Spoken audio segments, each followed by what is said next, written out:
Hello guys, welcome to my channel. അപ്പോൾ ഇന്ന് നമ്മൾ നോക്കുന്നത് കന്യാകുമാരിയിൽ നിന്ന് വന്നപ്പോഴത്തേക്ക് ചേട്ടൻ എനിക്ക് എന്തൊക്കെയാണ് കൊണ്ടുവന്നത് എന്നുള്ളതാണ്. പാക്കറ്റിൽ നിന്ന് എടുത്ത് വയ്ക്കുന്നതാണ്. ഇതൊക്കെ നമുക്ക് അറിയാവുന്ന കാര്യങ്ങളാണ്. നമ്മുടെ പുളിമുട്ടായി, പിന്നെ ഈ സംഭവം ഒരു തേങ്ങയുടെ ചെവയുള്ളൊരു സംഭവമാണ്. ഇത് പൊരി എന്ന് വിചാരിച്ചിരുന്നതാണ് ഞാൻ. ഇനി നമുക്ക് ഓരോന്നിൻ്റെ പാക്ക് ചെയ്തൊക്കെ ഈ ഒരു സംഭവം ഉണ്ട് കേട്ടോ. പക്ഷേ ഇത് കണ്ടപ്പോഴത്തേക്കും ഞാൻ എൻ്റെ ചേട്ടനൊന്ന് തെറ്റിദ്ധരിച്ചു. കാരണം ഇങ്ങനത്തെ സംഭവങ്ങളൊന്നും ഞാൻ തലയിലൊന്നും വെക്കാറില്ല.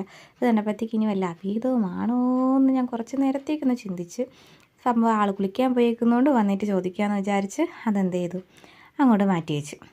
ഇനി നമുക്ക് ഓരോന്നോരോന്നായിട്ട് എടുത്ത് ടേസ്റ്റ് ചെയ്ത് നോക്കാം.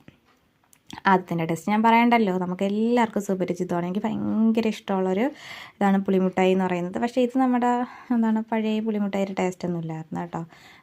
പക്ഷേ കവറിൻ്റെ അത് നിറയെ സംഭവം ഉണ്ടായിരുന്നു, ക്വാണ്ടിറ്റി ഉണ്ടായിരുന്നു, പക്ഷേ സംഭവമില്ലായിരുന്നു. കണ്ട, ഇനി ഞാനിതെല്ലാം മാറി മാറി വെച്ച്, ഇനി ഏതെങ്കിലും പെണ്ണുങ്ങൾക്ക് കൊടുക്കണമെങ്കിലും ഞാൻ വെച്ചിട്ട് കൊടുത്താൽ മതി. ഇനി അടുത്തത് ഈ മുട്ടായി എടുത്തിട്ടുണ്ട്. ഞാൻ പറഞ്ഞല്ലോ, തേങ്ങയുടെ ടേസ്റ്റാണ്. കുഴപ്പമില്ല, കഴിക്കാനായിട്ട് കൊള്ളാം, കുഴപ്പമില്ല.